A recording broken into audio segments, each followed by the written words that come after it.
anything can happen.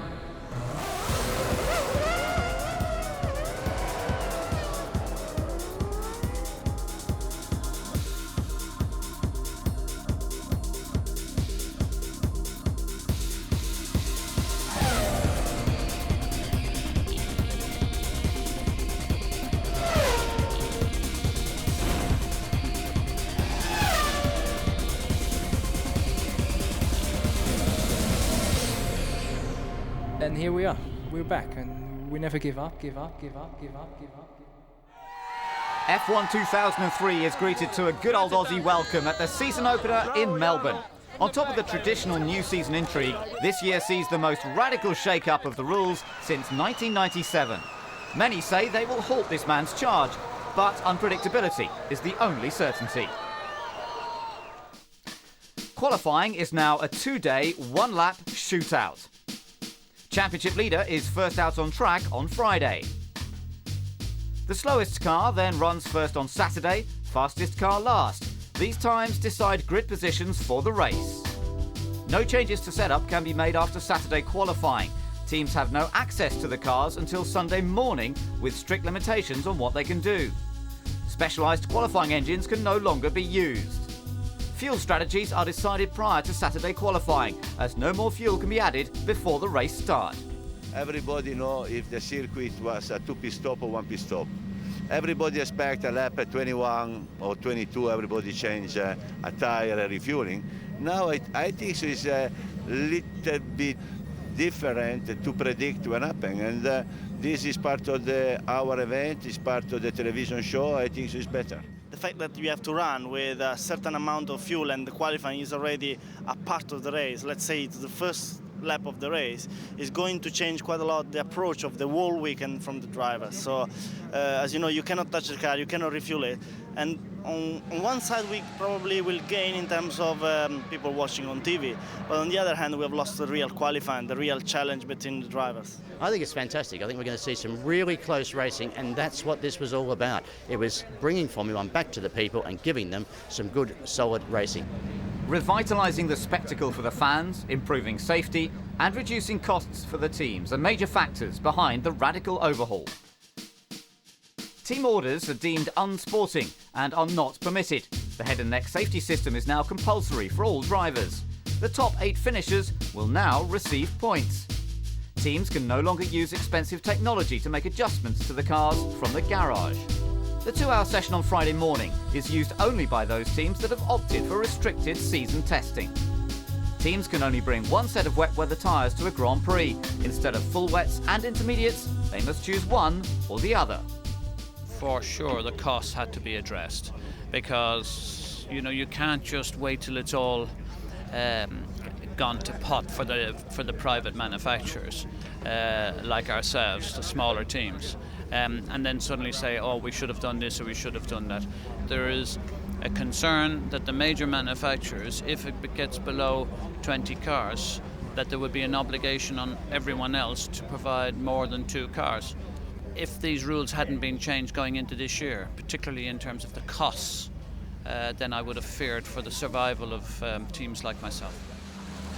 Veteran Jos Verstappen returns to F1 with Minardi, where survival of the fittest often means some exploitation of the rules. Rookie teammate Justin Wilson was slowest in Friday qualifying and therefore first out on Saturday. Both drivers aborted their qualifying laps, opting to start from the pit lane, allowing the team to work on their cars overnight. Fastest man on Friday was Rubens Barrichello. His time on Saturday makes it an all-Ferrari front row. But Kimi Raikkonen is the first victim of the new regulations. One small error is all it takes. He will start the race from 15th, not the way McLaren intended to kick off their 2003 championship campaign. Hey? Too slow. This what? I had a couple of mistakes on this. Did you? It's alright. You're only human. Yeah. What's it like driving a car in qualifying with lots of fuel on board and race brakes and so forth? It's a bit strange, like the first few braking to get the hit into the brake, you really get a stand on it. You stand on the brakes and your ass just comes off the ground and everything, all the pressure you're putting. So much for putting the brakes on this man. You complain so much, the media, that obviously somebody felt something had to be done. So now you have to live with the result. He's looking to start the season as he finished in 2002. But top grid spot does not guarantee top podium step. As everyone wonders about possible strategies, there's a real air of unpredictability. And there's a threat of rain. Bridgestone runners are using an intermediate tyre, while those on Michelin's have a shallow wet, which is in between a wet and an intermediate tyre. F1 moves into unknown territory, and Kimi Räikkönen dives into the pits for fuel and dry tyres at the end of the formation lap. It could prove an inspired decision. Rubens is a little too keen to get going and could pay for that later. But it's too late now. F1 2003 is off. Panis makes a good start for Toyota and wrestles Montoya. But his Michelin dry tyres have not reached optimum temperature yet, sending him backwards down the field. The lightly fueled Saubers dispose of him quickly, followed by Button, Villeneuve, Trulli and Alonso. Coulthard is next to overhaul Olivier. The F2002 maintains its dominance. At the end of lap 1, the Ferraris lead by nearly 6 seconds. But Montoya is on the move. The risk of rain is diminishing and dry tyres are the way to go. DC is quick to respond. Barrichello's start line error finally catches up with him and he gets a drive-through penalty.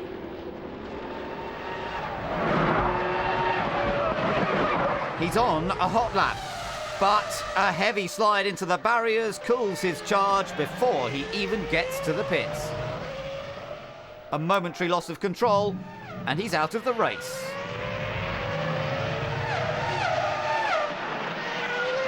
There's no time for recriminations. Michael Schumacher pits. He should have changed tyres earlier. Montoya has been blisteringly quick, while Michael's intermediates have just been blistering.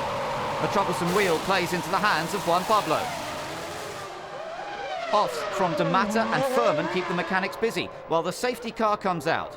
Montoya leads Alonso, Trulli, Ralph, Webber, Räikkönen, Michael and Coulthard. On the restart, Mark Webber loses fourth almost immediately to Räikkönen. Williams hope their chassis can maximise their BMW engine this year as Ralph closes on the top 3. Webber was eager to equal last year's excellent 6th place, but suspension failure ends his Jaguar debut prematurely, bringing out the safety car again and more pit lane action. Montoya takes on new tyres while his teammate has to queue up behind. Ralph and Trulli are battling for position, but pit stops haven't favoured the Schumacher brothers today. Ralph is halted by his right rear wheel. By the time he gets out, Trulli is long gone, but it's not Jarno's Renault he has to worry about. Ralph exits the pit lane into the path of Alonso and loses the back of the car, forcing Fernando to take avoiding action.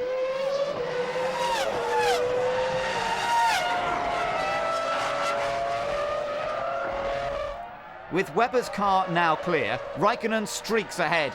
Villeneuve is fourth, but he has Button, Panis and Montoya waiting to pounce. Now it's Ralph's turn to take evasive action when Heidfeld's out-of-control Sauber crosses his path. Michael started on the wrong tyres, but he can scent victory and starts pushing Räikkönen, keeping the gap under a second. Never mind one-shot qualifying, the guns are blazing at BAR. Villeneuve apparently suffered radio problems and pitted a lap late, forcing new teammate Jenson Button to queue behind. No such problems at McLaren. Räikkönen pits from first, shortly after Michael. Montoya now leads. Third place Michael is in the zone, while second place Kimi struggles to get to grips with new tyres. Memories of France 2002 are not far away. Michael tries to go around the outside. But Kimi is having none of it and forces him onto the grass. Michael's lost momentum, but it's irrelevant now. Kimi loses his lead for being 1 km/h over the pit lane speed limit. A drive-through penalty drops him to 8th. Montoya pits for fuel only and is very quick on the gas. Now Michael leads, but it's all falling apart. The Ferrari is losing its barge boards. The rules stipulate that he must stop for safety checks, or he could be disqualified. He's no longer trailing any debris, but his car needs a once-over and a bit more fuel. No one predicted this. Montoya looks set for his second race win, if he can keep a resurgent Coulthard behind. But a 360-degree spin is not the way to restrain DC. Coulthard's debut win was here in 1997. It's been a remarkably low-key rise to first after qualifying only 11th. Juan Pablo has his work cut out keeping second. Raikkonen and an aerodynamically challenged Schumacher are still in his mirrors. It's a tense time for the McLaren mechanics. If Kimi can get close enough to 1, it could be a McLaren 1-2. But there are not enough laps left. Coulthard wins his 13th Grand Prix, his second in Melbourne. Even without his barge boards, Michael tries a last-ditch effort on the pit straight, but Kimi holds on to 3rd. With a disintegrating car, the wrong tyres, and perhaps the wrong fuel strategy, he still finished 4th. Coulthard kicks off his championship assault in the best way possible, and that's without the new McLaren. Heinz-Harald Frentzen does well to net 6th, while Fernando Alonso and Ralf Schumacher benefit from the new scoring system. Australia marks Michelin's first monopoly of the podium since the company's return to F1 in 2001. But Montoya threw away the race win in the closing stages. He was leading when he had this spin. Where did he lay the blame? I don't blame anybody but myself. I'm pretty good at that. And I've always been pretty hard on myself. I think the best comment was Patrick after the race said, put some really hard shoes, a pillow against the wall and kick it as hard as you can and get it out of your system and let's go to the next one. Malaysia presents an exotic blend of modernity and tradition.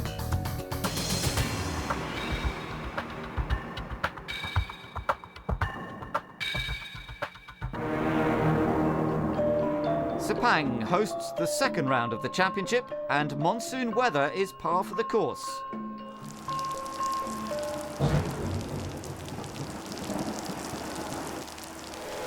Once the rain had cleared, it was the sound of V10 engines that filled the air on Friday morning.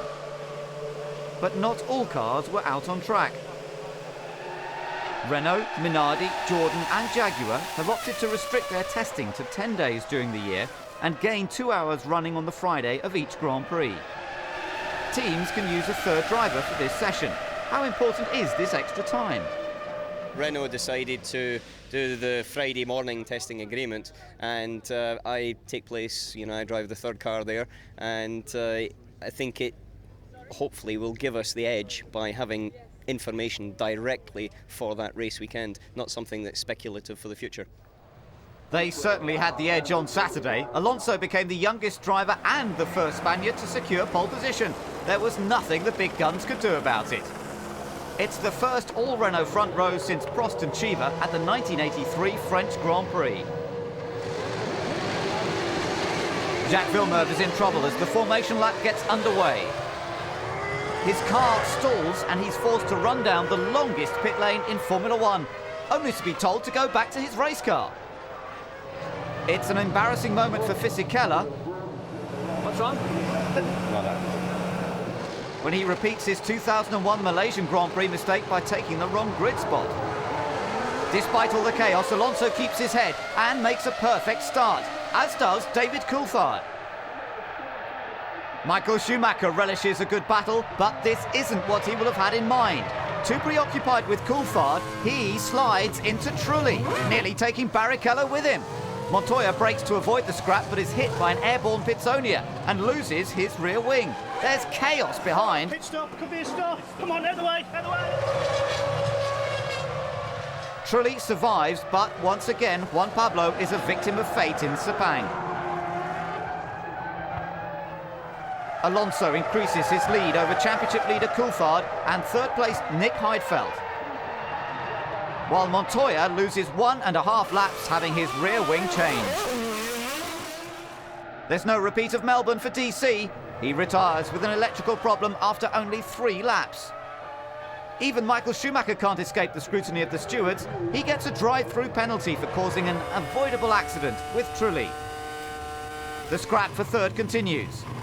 Heidfeld qualified 6th, but the Ferrari-powered Sauber can't hold off a charging Rubens for long. It's been a strong drive in 5th, but Panis retires following his first pit stop with a fuel pressure problem. Heidfeld is delayed by fuel evaporation.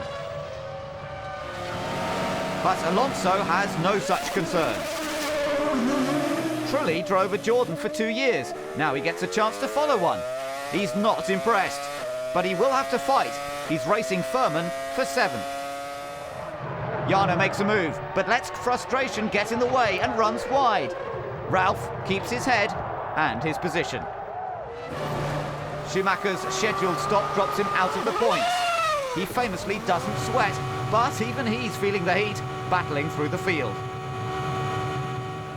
The Renault mechanics manhandle Trulli's car because he's disengaged his pit lane speed limiter, which controls the fuel flap.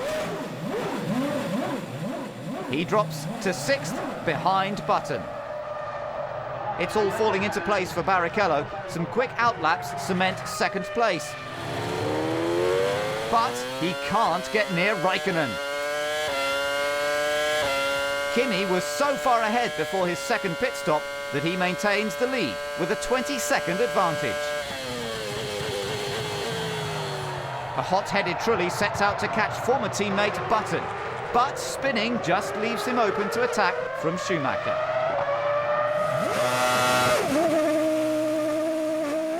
Michael, however, has to settle for 7th. It nearly happened in France last year, but better late than never. Kimi Raikkonen takes his maiden F1 victory half a minute ahead of the rest of the field. It's a feat that seems to leave Ron Dennis shedding tears. Button suffers rotten luck again and is displaced by Trulli and Schumacher on the last lap. It's the 2nd year running the Ferrari has outstripped him in the closing stages. Teammate Barrichello is 2nd, and Alonso is the first Spaniard on the podium since 1956. Button and Heidfeld score their first points, while Furman runs out of fuel and is beaten by Frentzen. But it's a well-deserved win for Raikkonen. The guys on the pit stop made a really good job, and the engine, everything, whole package was great. We have put so much effort over the winter that is paying off now, and it's good for them. It's good for all of us. And great for the championship. Alonso has as many points as Schumacher, and it's McLaren's best start since 1998. But the clouds in Brazil are gathering for Williams. Their new car has yet to deliver. This time last year, Ralph had 1 race win under his belt, and the team led the championship by 8 points. By contrast, Ron Dennis has witnessed his team take back-to-back wins using last year's car. The drivers have every reason to be laughing. Very much. Okay, thanks. Their success comes at the expense of Ferrari, who are yet to introduce the F2003. Yeah, we've reminded the guys, we sat down and talked about it, reminded the guys about 97, 98, 99, those years where we had to fight very hard for every race we won, and perhaps that's one of those years, and we all know we can do it. We just need to remind ourselves what it was like, make sure we do it again. The Tifosi have faith in the team, particularly with one driver.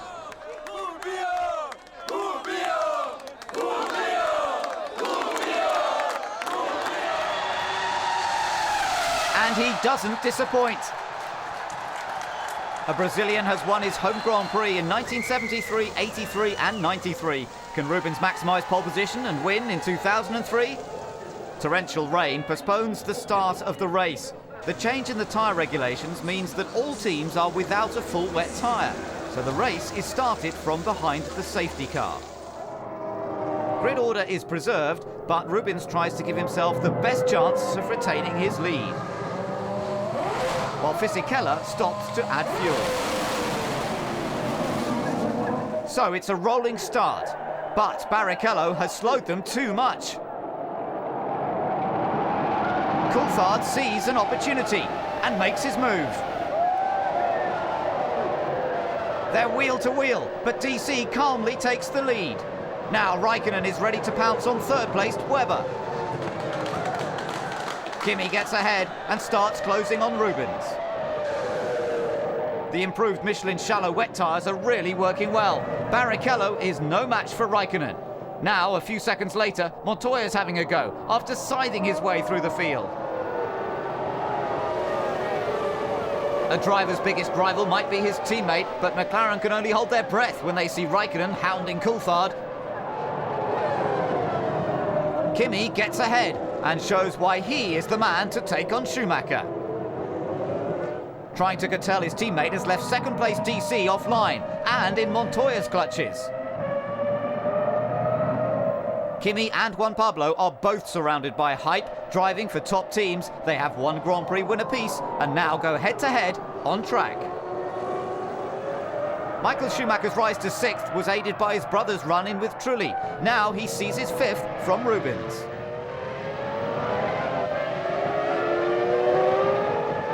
The track is drying out, and Juan Pablo finds out exactly how his tyres are handling the situation as Coulthard breezes past for second. Unseen by the cameras, Webber loses 4th to Michael. Not one for staring at drivers' rear wings, Schumacher makes light work of 1 for 3rd.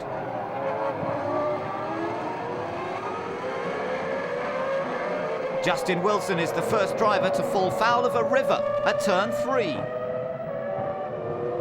While front right suspension failure sends Ralph Furman's Jordan careering into the unsuspecting Panis in a terrifying incident.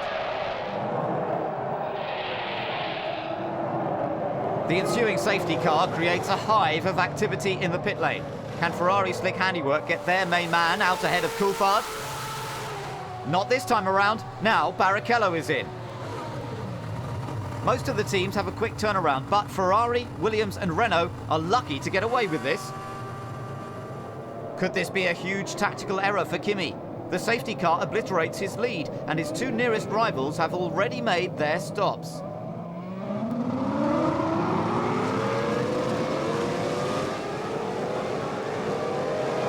Never mind wet weather tyres, water skis might be better. Montoya and Pizzonia both aquaplane into the barriers.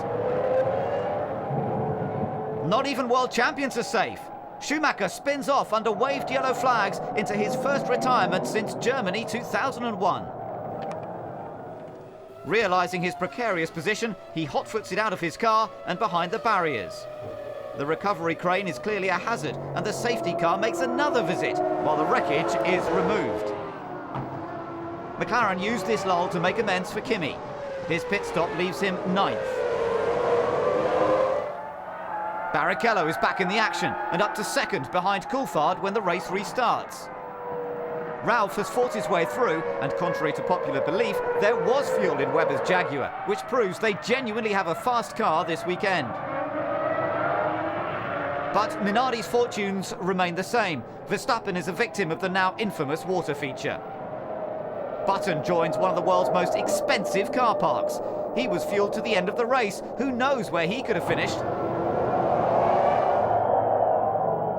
The safety car driver is really earning his wage today. Lap 42, and Barrichello is right up there with Coulthard. The gap is under 0.3 of a second. But DC still gets a better run into turn 1, just like at the start of the race.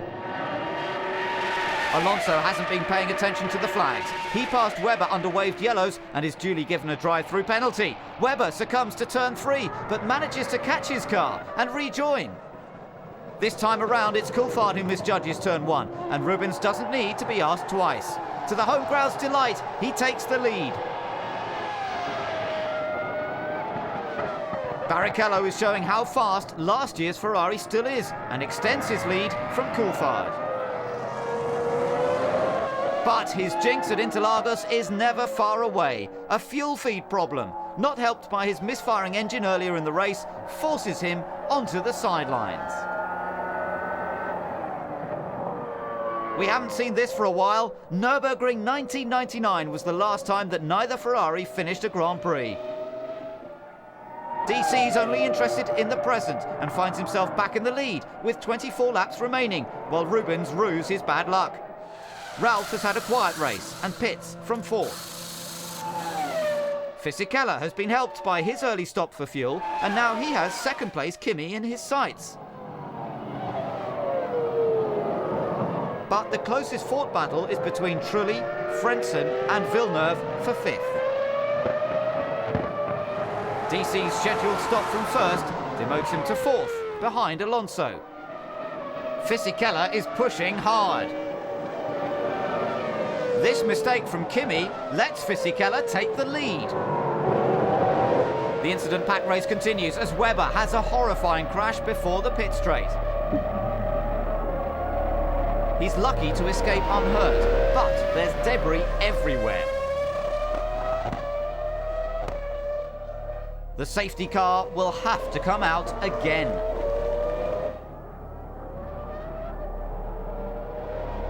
Fisichella starts the 56th lap, while Kimi ducks into the pits. But believing the accident was behind him, Alonso chooses to ignore the waved yellow flags again.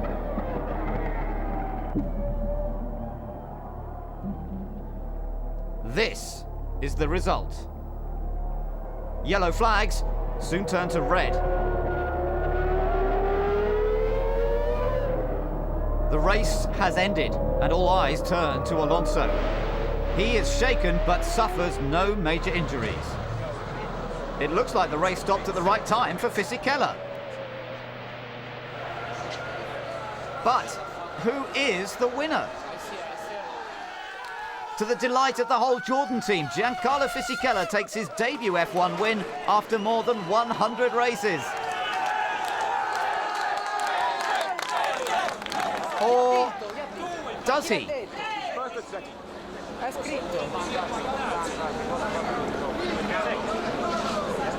Everyone waits for the decision, while Coulthard laments his pit stop on lap 52. The stewards hand victory to Raikkonen, making it 3 wins in a row for McLaren. Jordan have just 3 since 1990. Ron Dennis may be beaming, but Eddie's face says it all. The best moment in my life after when my children were born. It was fantastic, amazing, but unfortunately was not more than two minutes.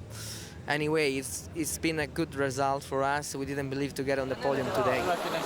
Sao Paulo certainly put on a sensational Grand Prix. McLaren top both tables with first and fourth. Alonso's classified third, while Frentzen and Villeneuve boost their points tally. Jordan and Jaguar get their seasons underway, but Ferrari fail to score. Following an FIA investigation, Jordan arrived in Imola victors of the Brazilian Grand Prix. The rule states that once a race is stopped after three-quarter distance, the race positions 2 laps prior to the red flag form the final result. On lap 54, Fisichella was leading the race and had started lap 56 when the red flag was waved. Therefore, he was declared the winner and finally got his hands on the winner's trophy.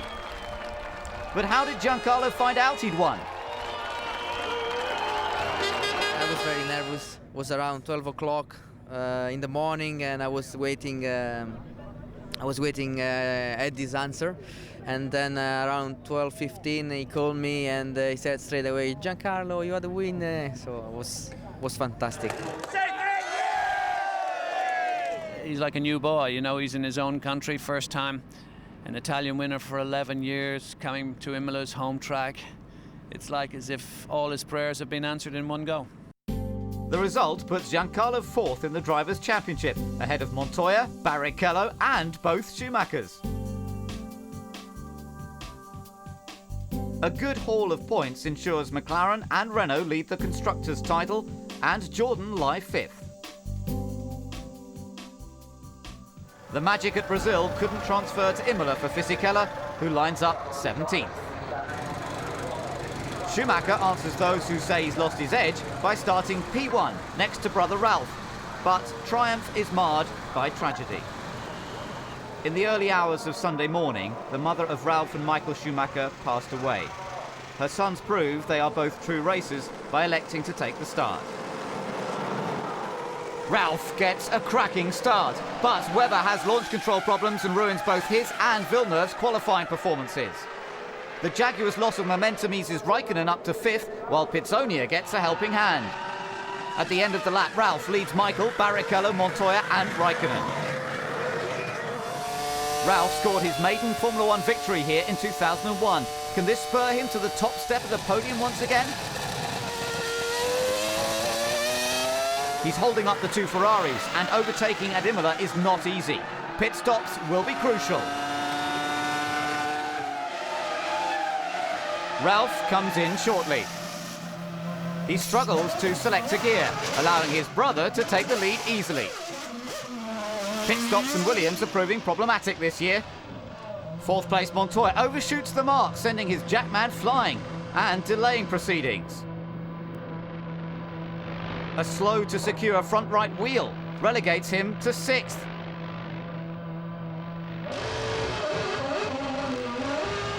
The leader makes his stop, indicating he's also free-stopping. He got the hammer down when Ralph pitted, and it pays off when it matters most. He rejoins 3rd ahead of his brother and behind the two stopping McLarens. Villeneuve's two-stop strategy should have put him in a point-scoring position, but fire at his pit stop caused terminal damage to his car, forcing him to retire at the end of the pit straight. Webber's day gets worse. He was too quick on the throttle at his first pit stop and gets a drive-through penalty. Raikkonen has been leading, but his first stop leaves him 4th. His strategy could see him claw his way back to the front later in the race. Montoya gets it right at his second stop, but now the fuel rig refuses to work correctly and he'll have to stop again. Williams' pit stops get even more farcical.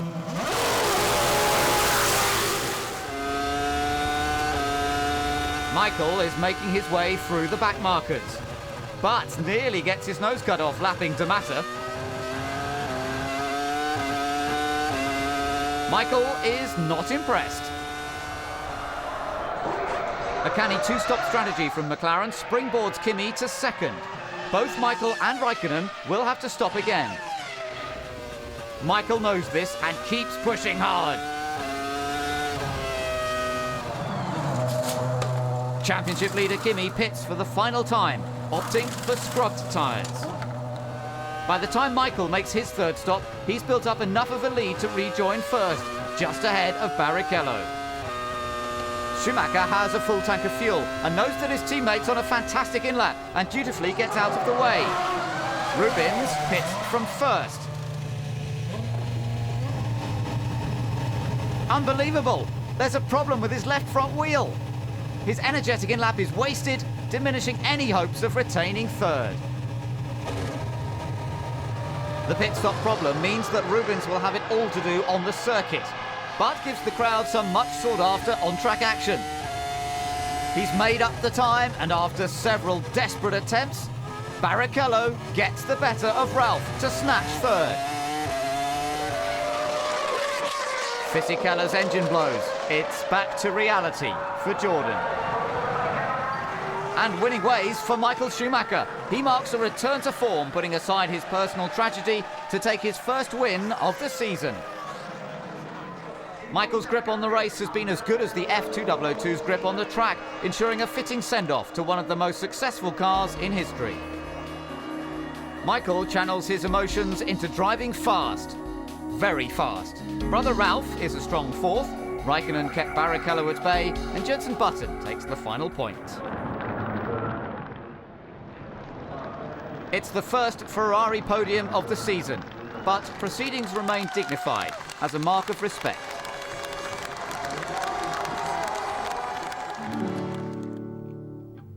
Barcelona has one of the greatest concentrations of Art Nouveau architecture in the world, but there is a new showpiece being unveiled this weekend. The Spanish Grand Prix provides the much-anticipated first outing of the new Ferrari F2003 GA, named in honour of former Fiat chairman Gianni Agnelli. Rubens can't take his eyes off it. Michael's speechless, and the team feel it's their best yet. But is an improvement on last year's car possible? The new car is lighter, it's got a lower centre of gravity, it's stiffer, and it's got the biggest improvement in aerodynamic performance of any of the cars we've made from one year to the next. So, yeah, in one way it's simple, but it's very complicated to make that progress, and it comes about as a result of a stable environment, a stable team, and a lot of very talented people. Does the prospect of a faster Ferrari worry the opposition?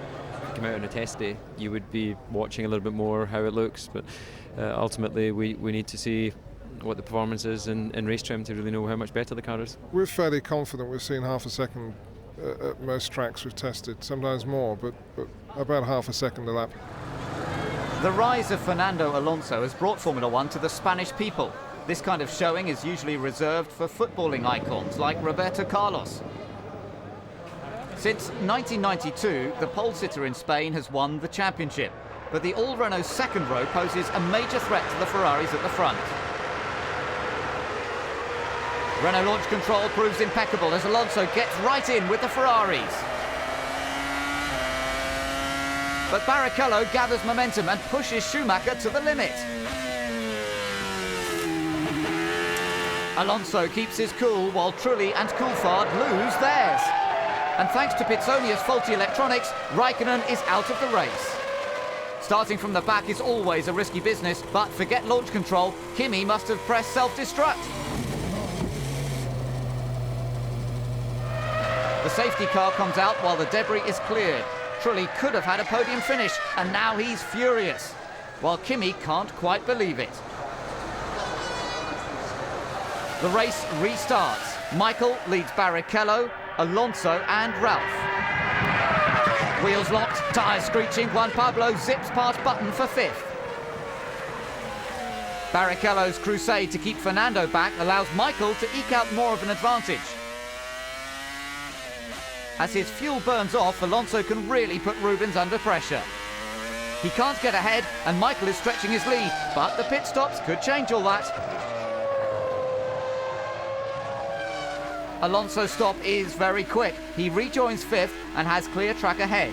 If he can set some handy lap times, he may be able to leapfrog Rubens.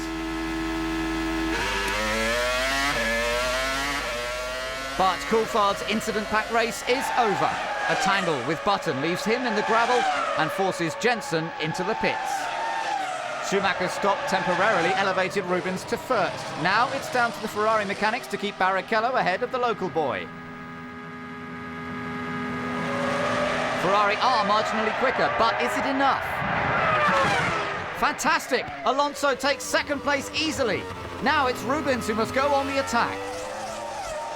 He's no longer got Barrichello as a safety net, so Michael makes use of the back markers and puts his foot to the floor. The leaders may have just lapped them, but Furman gets an important psychological boost and passes his teammate for 13th. Most teams opt for 3 stops as tyre wear is particularly severe. Michael makes his second and rejoins fourth behind his brother. The Williams is 2-stopping because of the earlier safety car period and is not what Michael needed in front of him. Michael piles the pressure on and seizes his chance. Fortunately for him, Alonso rejoined from his stop behind Ralph Furman, giving the Ferrari some breathing space to build up a lead again. The Jordan proves tough to pass, even though he's being lapped. For all the smiles and youthful charm, there's a fierce fighter in Alonso. He could win this race, and he knows it. It's not been easy, but he's kept up the pressure. And now he finally gets ahead of Ralf Schumacher, who decides to make some changes to the circuit. Montoya has been pretty quiet since his manoeuvre on Button. Now he puts the pressure on his teammate. Another lockup leaves Ralph vulnerable, and Juan Pablo picks up the rewards. D'Amata pits from a brilliant 4th place. It relegates him to 6th behind Ralf Schumacher. The Toyota is working well for Cristiano as he starts to close on the Williams. He's sticking to Ralph like glue. When Ralph makes a mistake, he nearly gets ahead. The new Ferrari sets the standard, but hasn't been as dominant as many of their rivals feared. For the last 5 years, the new Ferrari has won on its debut. But the hero of the day has to be Fernando Alonso. He moves up to 3rd in the title race. In Spain, motorsport usually means bikes, but today F1 has made its mark, thanks to Alonso's best ever finish. Schumacher has been in the top 6 at every attempt here in Barcelona, and now is only 4 points short of Raikkonen. 2003 rookies D'Amata and Furman scored their first F1 points. It's not just the locals who are impressed by Alonso. I rate him very good as a race driver. He's a nice person, play soccer together. And I really get on well with him, and I think he's doing a great job. It's F1's 25th visit to the Alps, but we could be saying Auf Wiedersehen to the Austrian Grand Prix. Built on the site of the ultra-fast Österreich-Ring, the slippery circuit has changed a lot, but still provides plenty of action in final qualifying. Verstappen suffered a broken gearbox at turn 1. The low grip surface caught Alonso out. Villeneuve drove too aggressively and paid for it, while DC couldn't get to grips with his car. Villeneuve's excursion reduced grip even further for Mark Webber. And even Michael Schumacher got caught out at turn 2. McLaren couldn't believe their luck. Surely pole belonged to Raikkonen. But this is Michael Schumacher in command of the F2003 GA, demonstrating just why he's the best. And securing his 54th career pole, ahead of Kimi and Montoya.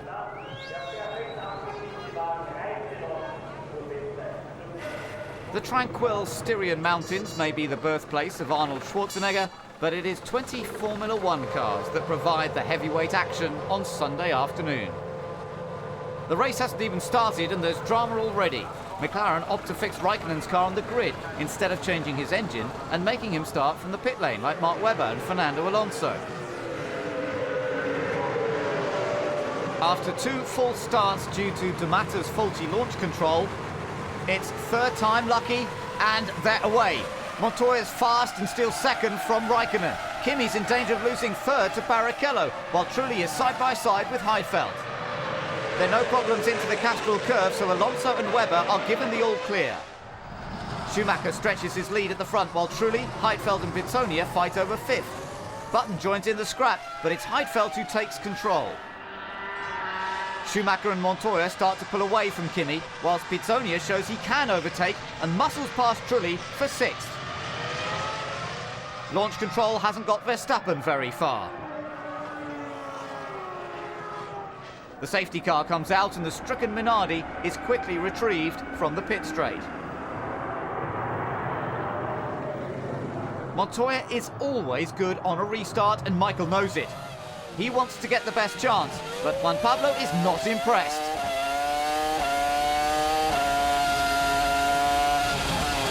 Team orders are banned this year, but it doesn't look like Michael will need them. Jaguar's gamble with strategy did not pay off. The team refueled Webber before the 2nd formation lap. As the first 2 starts were annulled, they broke Parc Fermé rules, resulting in a 10-second stop-go penalty.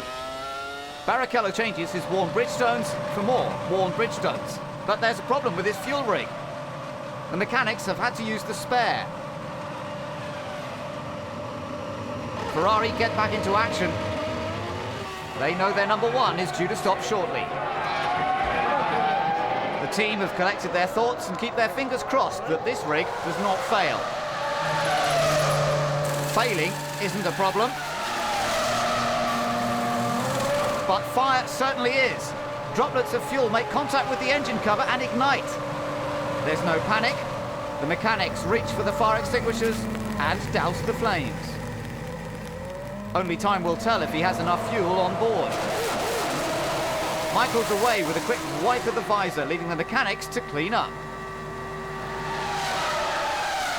The barbecue takes away his advantage, but he's hot on the heels of Kimi in no time at all. Michael uses his engine's brawn to make the move. While Williams' changing fortunes just isn't meant to be. A water leak terminates Juan Pablo's chance of victory. Mario Tyson of BMW awaits the debrief, while Montoya crawls back to the garage. Alonso's heavy one-stop strategy made passing difficult in the early stages, but he's made his way up to 5th behind Button from the back of the field. Pitsonia gets a chance to prove his credentials, forcing 9th-placed Fisichella on the defensive.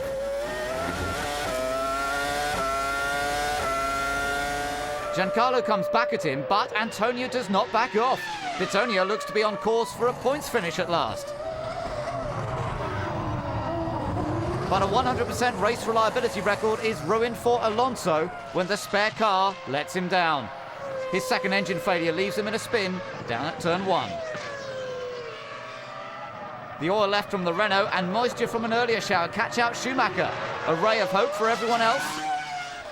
Despite Montoya's problem, Ralph has recovered lost ground even after several mistakes. But his third set of tyres are graining badly and he's struggling with the balance of the car, allowing Button and Coulthard to power through. After getting a taste for overtaking, Pitsonia fancies his chances with another Italian. A fuel system problem leaves Fisichella wondering just when things will go right. Rubens has battled a cold all weekend, and now he's fighting to outdo Kimi for second. Even with an ailing engine, Raikkonen shows his championship might. Through rain, oil and flames, Michael Schumacher still comes out on top. 3 wins in the last 3 races. Surely win number 67 is one of his most extraordinary. Ralph kept it on the track till the end, ensuring he's the only man to finish every race in the points this season. Jenson Button narrowly missed out on a podium to take 4th, equalling his career best. Full marks for Michael edge him closer to Kimi in the championship with a 4-way battle for 3rd. McLaren are only a point behind Ferrari, while Williams and Renault go head-to-head.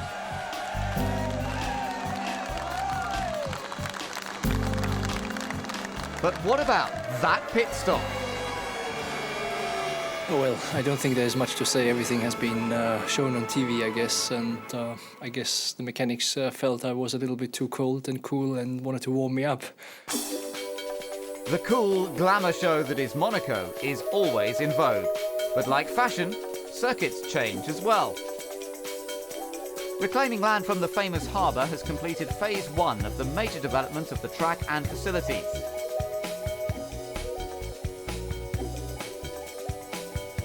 The tight left-hander into La Rascasse has caught out many drivers over the years.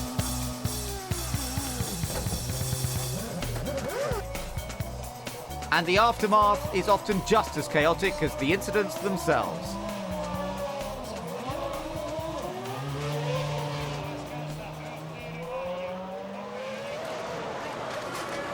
To appreciate the main changes, follow Juan Pablo Montoya's pole position lap from last year at the bottom of the screen and his P3 lap from this year at the top. We start from the exits of the Nouvelle Chicane and head down towards Tabac. The exit of La Piscine has been opened out and the barriers removed. The entry into La Rascasse has been straightened, allowing for greater commitment from the drivers.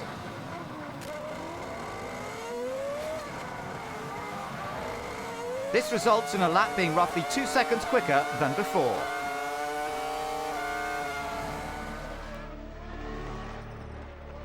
But it wasn't the new parts of the circuit that brought out the red flags on Saturday. Jenson Button had a horrifying crash on the fastest part of the track.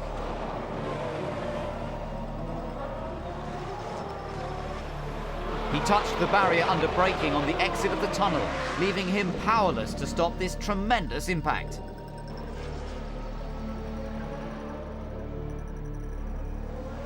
The main priority was to assess Jensen's condition. As ever, Professor Sid Watkins was one of the first people on the scene.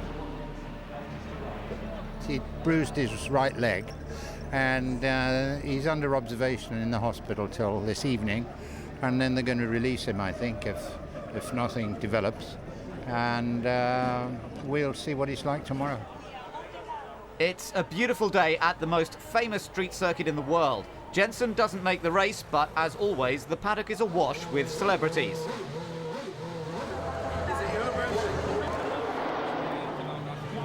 Schumacher's on pole, but it's Ralph rather than Michael.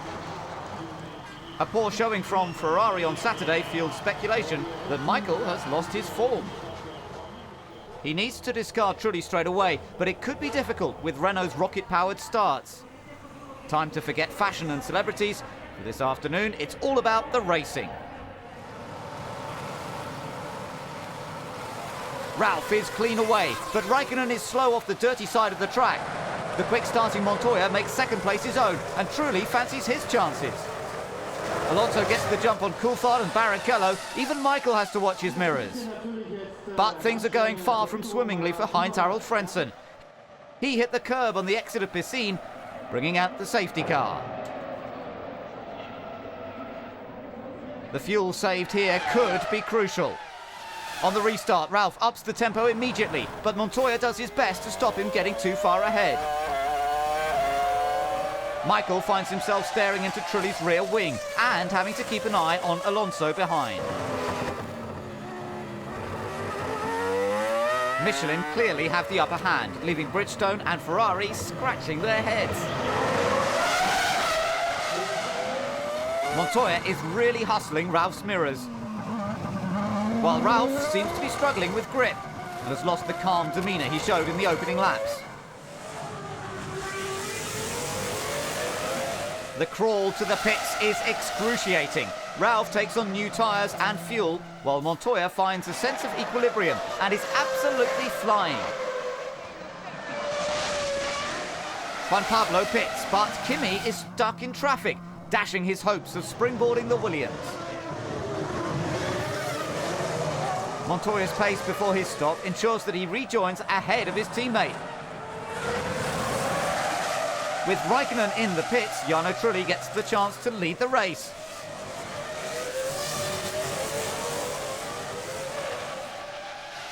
When Trulli's stop leaves Michael at the front, there are a few worried faces. A heavier fuel load could explain the lack of pace on Saturday. Perhaps the world champion is one stopping.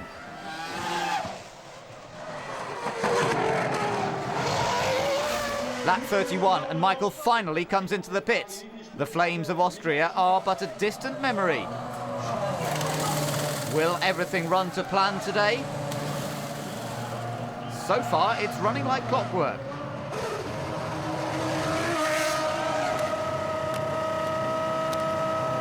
And the result is even better.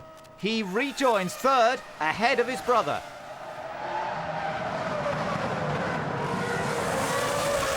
Pole position seems to be an unlucky place to be if you drive for Williams. Just ask his teammate. Ralph is struggling in his middle stint. Things don't get better at his next stop. There's a slight delay with his right front wheel.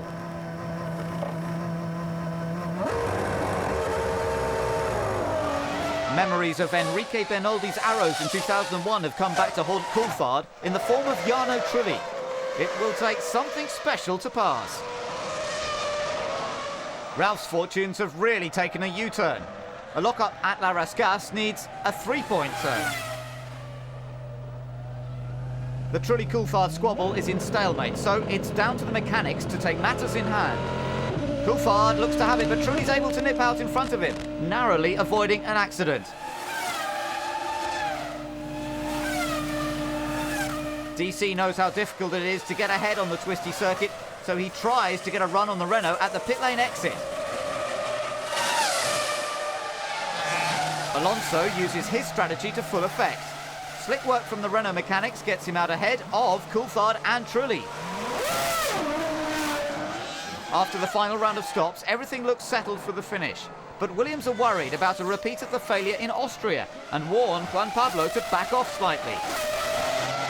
Montoya obliges, but Raikkonen and Schumacher are not ready to throw in the towel yet, and he ups the ante once again.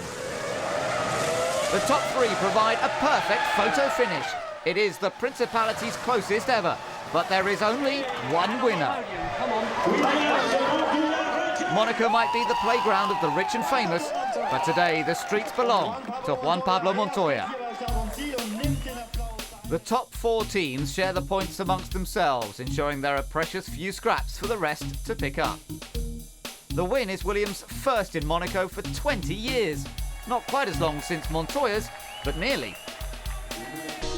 I thought that the podium was perhaps prophetic of the upcut of the future. Maybe eventually Michael will step down. We all hope he will soon. But it'd be nice to beat him fair and square before he goes. Frank Williams has a little more time to beat Ferrari in a straight fight now that the top personnel have extended their contracts until the end of 2006. Barrichello is only guaranteed until the end of 2004, but Michael Schumacher is in for the duration. Friday the 13th saw the collapse of negotiations of another kind.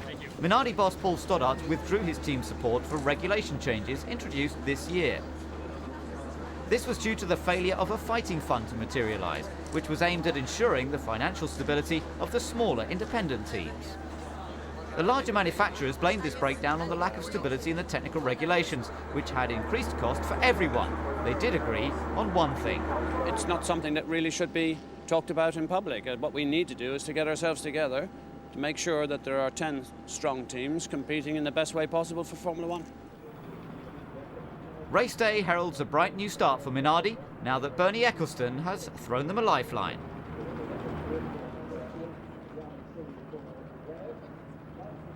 The crowds and even the odd celebrity are out in force to see if the Minardis can wrestle it out with the McLaren of Kimi Raikkonen. Another qualifying error leaves him starting from the pit lane on a one-stop strategy. Jenson Button is raring to go after his crash in Monaco. He needs all the help he can get from 17th on the grid. At least he's made it to the Canadian Grand Prix, one of the most popular on the calendar. Ralph retains his lead, and Michael tries to beat Montoya into submission, but has to settle for third. Webber's quest for points improves when Rubens makes contact with Alonso. The Ferrari does not pit, but with a damaged front wing, he needs to. Pittonia does himself no favours running into Trulli at the hairpin. He breaks his own front wing and punctures Jarno's tyre. Ralph leads, but Monaco winner Montoya looks well placed to challenge his teammate. But no! He spins in the final turn, dropping 4 places. It will take a true fighter to recover. Barrichello finally pits. The Ferrari mechanics do a fine job to replace his nose cone in less than 15 seconds. He still rejoins right down the order though. Ralph hopes to repeat his 2001 win here, but Michael wants to rack up a 6th victory in Montreal.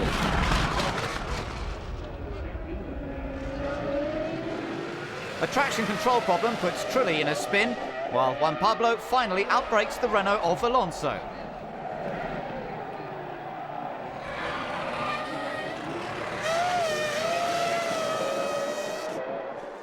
McLaren really haven't featured in the race today. Coulthard makes a move on D'Amata for 7th. But Cristiano is keeping him honest.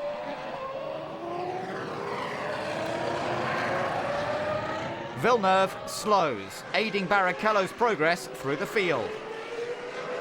Jacques is having another bad day. The circuit named after his father is tough on brakes, and boy does he know it.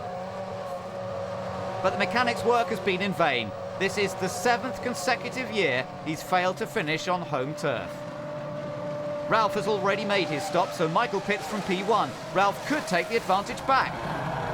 But not with Michael behind the wheel. He gets out just ahead of his brother and dominates proceedings from there.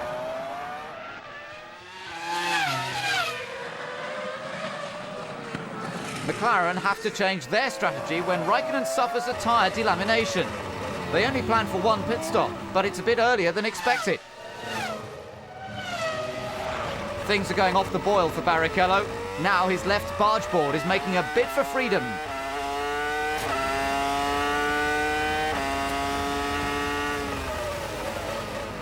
That won't help the aerodynamics or endear him to the cars behind.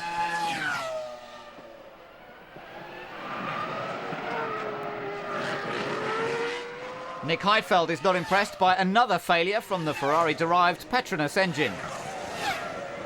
Coulthard lost 4th and 5th gears.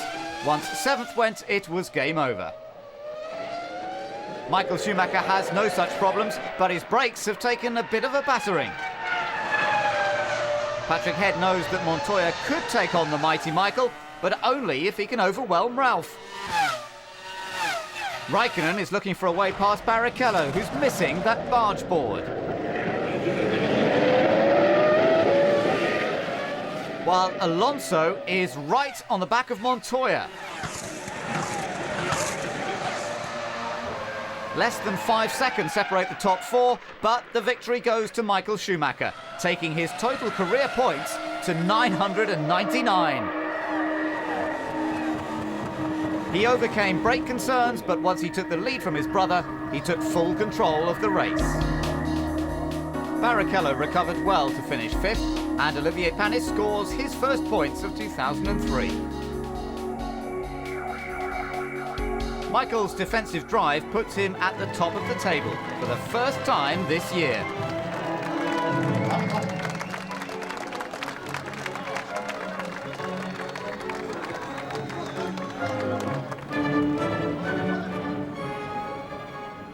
Not one of F1's 4 rookie drivers finished in Canada, thanks to a variety of problems. But how do they feel things have gone at the halfway point of the season? For me, everything's been as expected. You know, things that are hard, and I wouldn't say there's anything that's particularly easy. You've got to work hard in every area. It's been a difficult year, difficult transition for me to come from Champ Cars to Formula 1, and have to keep trying. In the actual race, I've been very, very pleased with the pace I've set, and obviously scoring a point at Barcelona was a tremendous result for myself, but also for the team, which is the first point we've scored in the dry all season. I think things are getting better now, and I'm getting more and more used to the car, learning a lot more every day, and hopefully, you know, the second half of the season will be a lot better. Round 9 of the F1 World Championship is on Schumacher territory and should produce a ferocious battle between German rivals BMW and Mercedes.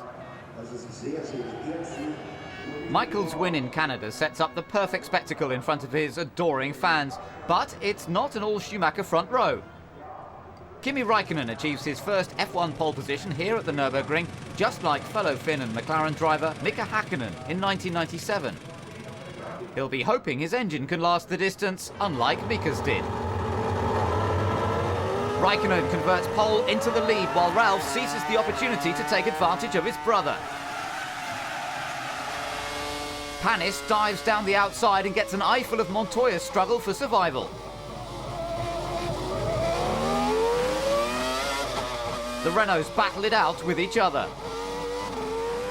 It looks like Alonso has it until Trulli resumes the lead over his teammate.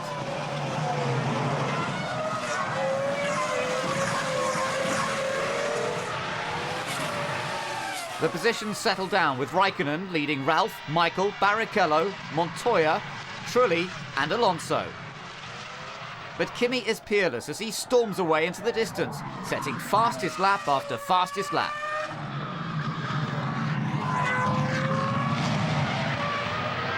Heidfeld makes light work of Verstappen, but Villeneuve is forced into combat with the Minardis.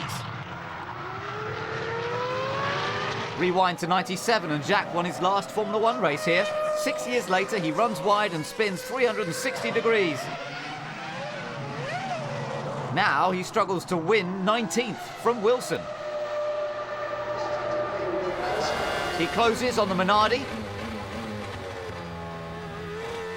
but he hits a bollard in the chicane.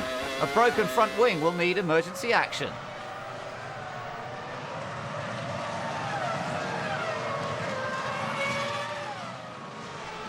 History does repeat itself for McLaren. Raikkonen's engine chokes out plumes of smoke.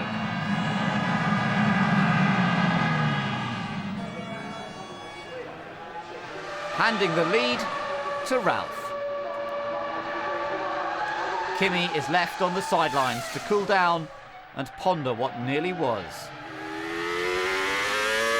Trulli had been quick all weekend, but a suspected fuel pump failure sacrifices his afternoon and a points finish.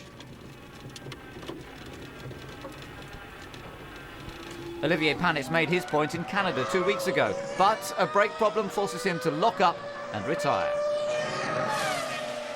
Race leader Ralph made his final stop and retained the lead, but second place David Coulthard gets too attached to his refueler. He loses time and rejoins behind Alonso. Montoya loses no time at all, closing on Schumacher. He'd love to overtake the champion at his home Grand Prix. Michael covers the inside line, so Montoya takes the outside. He gives him space, but Michael runs out of track. It was an audacious move, but that's racing at the highest level. Michael's in the gravel, but it isn't over yet. He signals for help. He's in a dangerous place, but as long as he keeps the engine running, he can legally rejoin the race.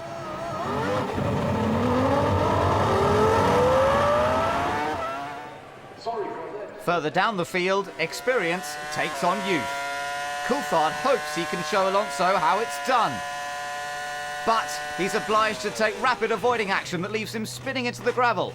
No marshals can get him out of there. He has clear views on the incident and is absolutely furious. To celebrate the news that the BMW and Williams partnership will continue until the end of 2009, Ralf Schumacher takes the checkered flag. It's his first victory since Malaysia last year, the scene of the last Williams 1-2. Barrichello completes the podium. Webber gets his best finish of the year and Heidfeld does well to finish 8th after starting in the pit lane. But the normally reserved Ross Brawn shows how out of practice he is at accepting defeat. The manoeuvre that Montoya pulled could have taken them both out of the race. It was just a very crude overtaking manoeuvre. And he knocked David out here last year, he knocked Michael out this year, so he's not a very classy driver in that respect. Classy or not, the result leapfrogs Ralph and Montoya ahead of Alonso, and Michael increases his lead over Kimi. McLaren slipped to 3rd in the Constructors, while the battle for 5th intensifies.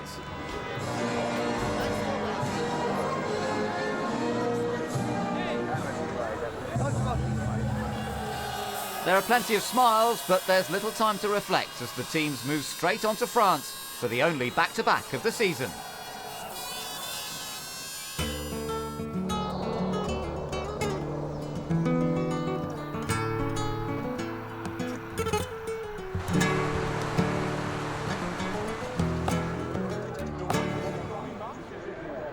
Manicourt 2002 saw Michael Schumacher take his 5th World Championship, but he won't be repeating that feat today.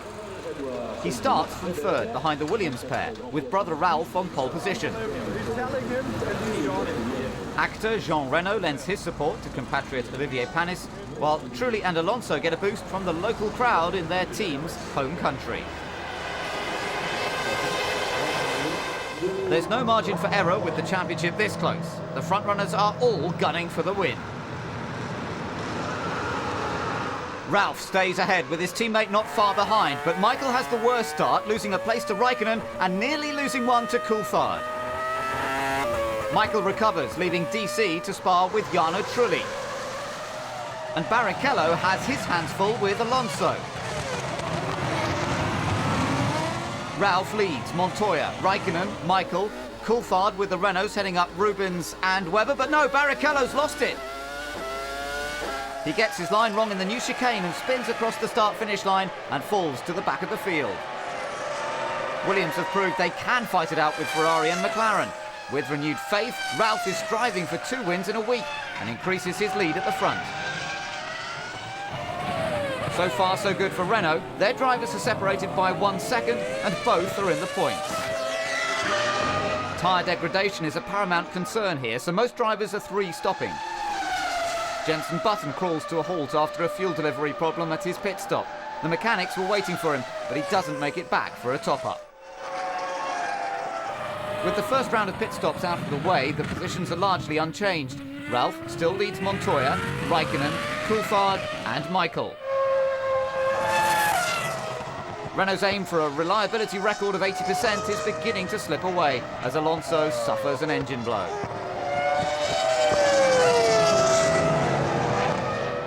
On the same lap, Fisichella's engine goes up in smoke. Trulli has been crawling. He finally calls it a day and retires after falling back to 9th. McLaren suffer problems with their refuelling rig and have to switch to the spare hose. Coulthard is given the all clear, but he is still too attached to that fuel rig. The refueler manages to disconnect the hose and David finally gets underway. No one is injured, but Coulthard's charge has taken a severe bruising.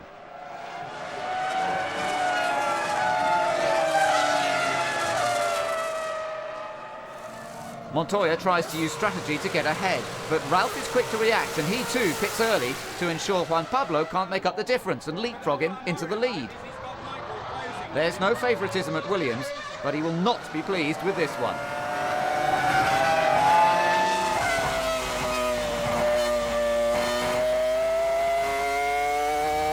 The world champ's in next. He uses his tactics and new tyres to full effect to steal third from Raikkonen.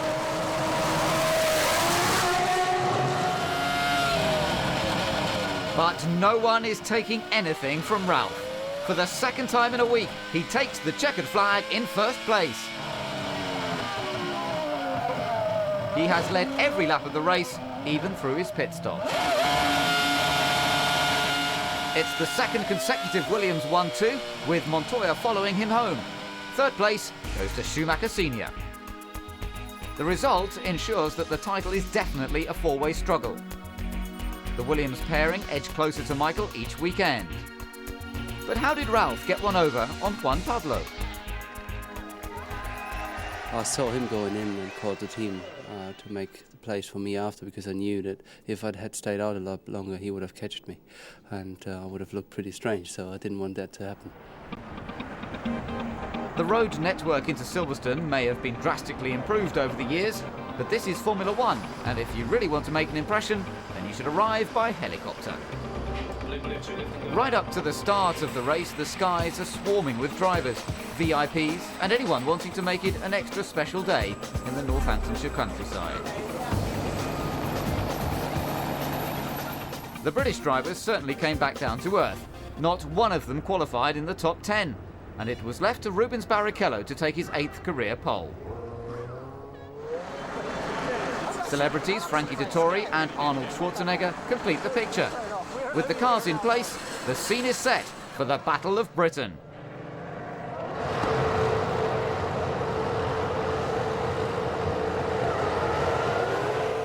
Trulli gets the best start and takes the lead. Rubens goes defensive, but Kimi gets ahead at Copse. Now the Schumachers are side by side with Alonso in the background. Michael has to yield to Ralph, but the action doesn't stop there.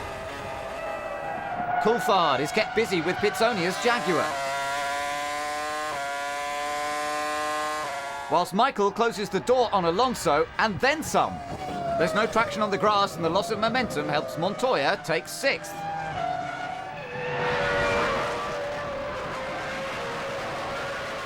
Trulli's still at the front. Raikkonen and Barrichello are trying to catch him. But there's debris on the track at Copse. Coulthard's cockpit safety padding has come loose. He has to pit for a new head restraint to be fitted, while the unusual remains are retrieved. Toyota were quick to change their strategy and pit under the safety car, but DC's delay relegates him to 19th.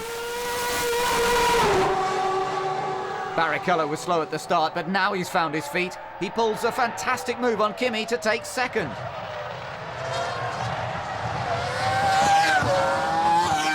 Rubens now makes inroads into Trulli's lead.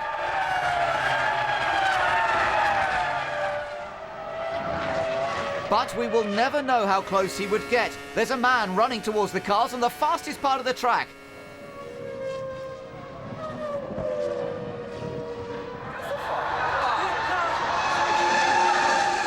Miraculously, nobody is hurt, but the safety car is brought out again while the clueless campaigner is dragged out of harm's way. The senseless protest creates quite a traffic jam in the pits. The biggest losers are those forced to queue behind their teammates, like Michael Schumacher and Juan Pablo Montoya, whose carefully positioned Williams makes it difficult for both Ferraris.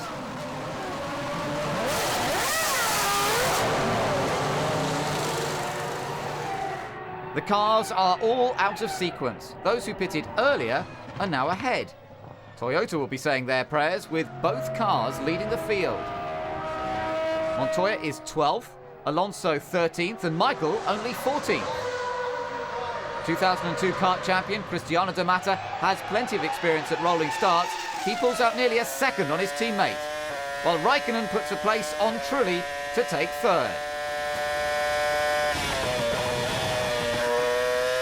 He has no problems outstripping teammate David Coulthard shortly afterwards. He's really going for it.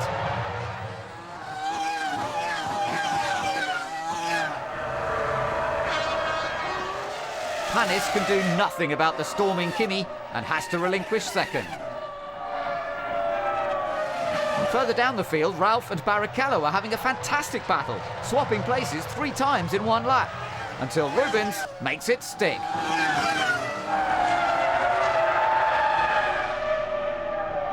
It's Ferrari versus Renault again. Barrichello is piling the pressure on Trulli. Jarno can't maintain his earlier momentum, and now Montoya also eases by. It's been a sterling effort from De Mata. He'd kept Kimi behind for nearly 20 laps, but finally he has to pit for fuel and rejoins 7th. With the final round of pit stops out of the way, Barrichello starts crowding Raikkonen. The grip on the Ferrari is phenomenal and helps Rubens stay right with Kimi. He pushes him to the limit. Rubens is through to the crowd's delight.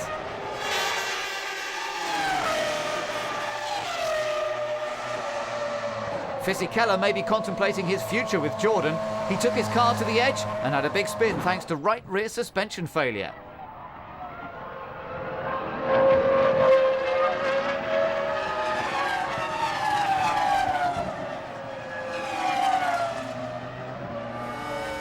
Michael overtakes the unfortunate Trulli for 4th, but he really needed to win.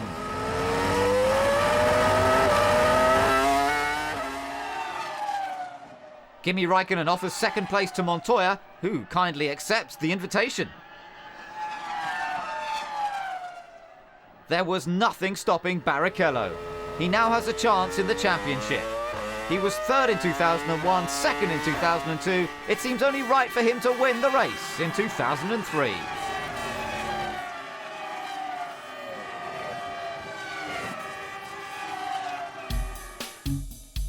Toyota couldn't capitalise on their well-timed pit stops. De Mata slipped to 7th and Panis finished 11th.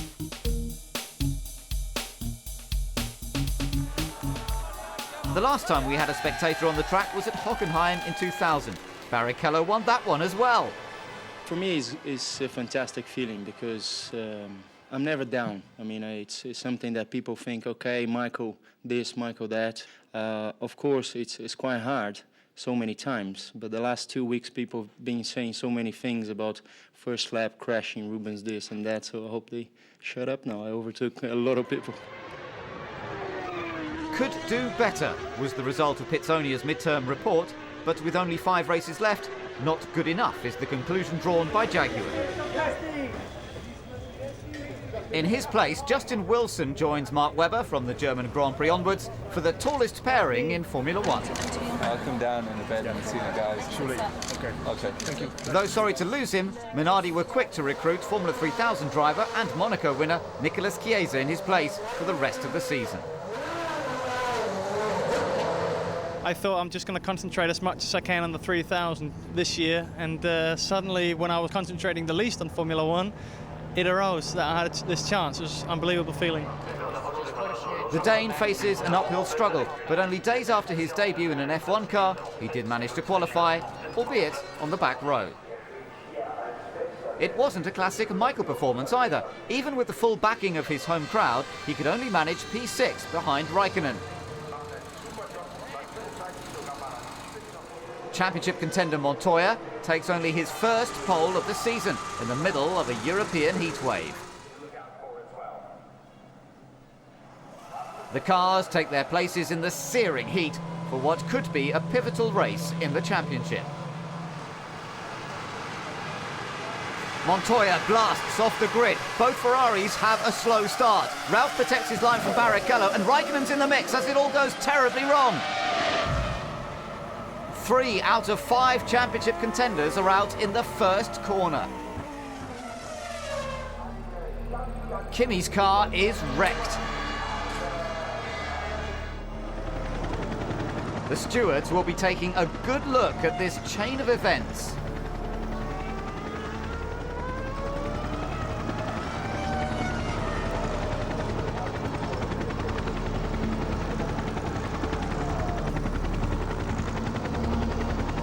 Raikkonen is lucky to escape unharmed.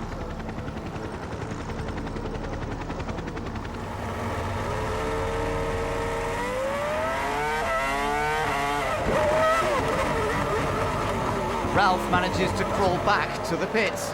It may be hot, but a gigantic hole in the side pod is a rather unconventional way to keep the car cool. There are repercussions right down the field. A secondary crash wipes out Thurman, Frentzen and hinders Jaguar debutant Justin Wilson. The safety car comes out and the explanations begin. Montoya has the tyres, the setup, the car, and with Ralph out of the way, he has his foot down, leaving the Renaults to battle each other. With his future only guaranteed for 2003, this was not the kind of start Justin was looking for. Alonso is desperate to keep on terms with his teammate, but he pushes too hard, allowing Michael to nip past, while Chiesa virtually stops as any car comes near. Montoya's lead is now menacing. Trulli, Michael, Coulthard and Alonso have a long way to catch up. Williams had decided on their strategy before they arrived in Germany. 3 stops were always going to be the way. A slick stop ensures Juan Pablo rejoins well clear of the duelling Trulli and Michael. Fortunately for Ferrari, Trulli is battling a fever and now his tyres are wilting in the heat. He is struggling with rear grip. He forces Michael wide. But the atmosphere reaches fever pitch as Schumacher raises the temperature even further to snatch second place. A string of disappointments hasn't sapped DC's morale, even if it has weakened his title challenge. Now it's his turn to take advantage of the ailing Trulli. He is desperate to get ahead.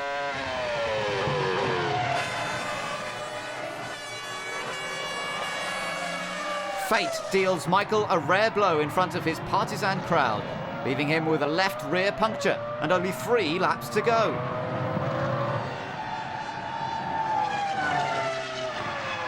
Unfortunately for Michael, he will have to do almost a full lap at this pace as he's just missed the pit lane entry.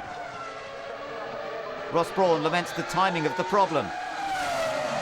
He gives the car a quick once-over while the mechanics fit new tyres. There's no time to pause for thought when there are some points to be had. Minardi newcomer Chiesa has been very forgiving to those drivers lapping him, but nearly loses it to the race leader in the last corner. But it doesn't stop Montoya from taking the triple. Pole position, fastest lap, and most importantly, victory at the German Grand Prix by more than a minute. It's Coulthard's first podium since Australia, but Jarno Trulli has waited a little bit longer. 4 years, in fact. However, it's not all good news for Williams. Ralph goes to Hungary with a 10-place grid penalty for causing an avoidable collision at the start of the race. It's been a struggle, but Jarno doesn't intend to miss his moment of glory.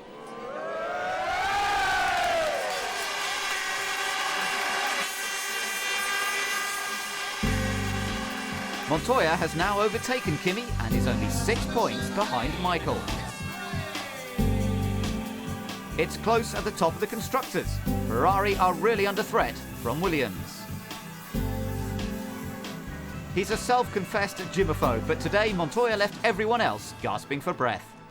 I've been working everywhere in Monaco, and everywhere I go, when I got more than a few days off, I take the trainer and, he kicks basically the shit out of me.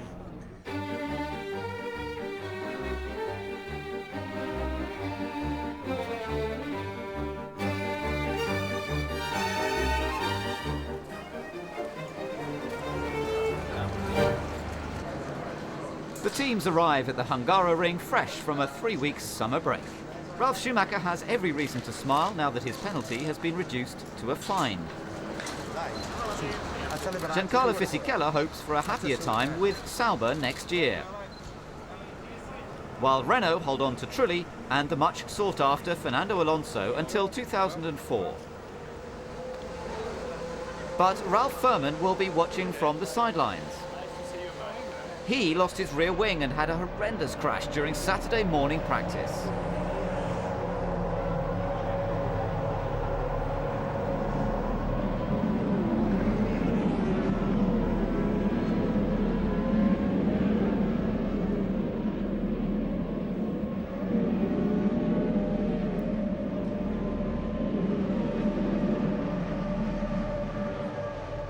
He suffered a severely bruised heel and slight concussion, but with some rest, he should make a full recovery. Until then, he is replaced by current Formula 3000 driver and the first Hungarian to race in F1, Zsolt Baumgartner. Alonso took pole position and is the man to beat on Sunday. Montoya and Barrichello set identical times, but one set the time first, so starts 4th, leaving Rubens in 5th. The other Ferrari lines up 8th, behind Kimi Räikkönen. Alonso has no problems, but the Williams look like they've dropped anchor. Their demise hands second to Mark Webber, who's already slowing the field down.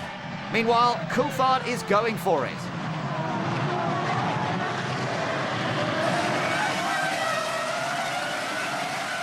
Michael overcomes a Williams challenge on the outside, but Ralf gets in a spin trying to dodge his teammate. The off leaves him at the back with only Chiesa for company. Barrichello backs off to avoid a penalty, but Räikkönen and Trulli sneak ahead. He was desperate to keep Alonso in sight and made a move on Webber, but overshooting the chicane could upset the stewards. Villeneuve had an excellent start, but he's been losing hydraulic pressure and has no choice but to call it a day again. Alonso relinquished first place to Räikkönen for one lap, but with the first round of pit stops completed, he resumes the lead. Kimi is a distant second, but unlike Trulli, he has got ahead of Webber. Montoya leapfrogged Michael for 6th, and things don't get any better for Ferrari as he starts closing on Barrichello. But it's a good job he wasn't that close.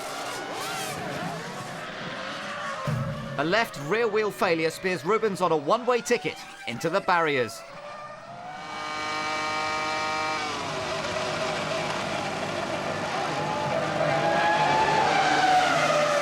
Williams are on the move. Montoya takes on Trulli, and Ralf outdoes his big brother. That'll be one for the photo album. Michael tries to repay his brother's compliment, but Ralf has it covered.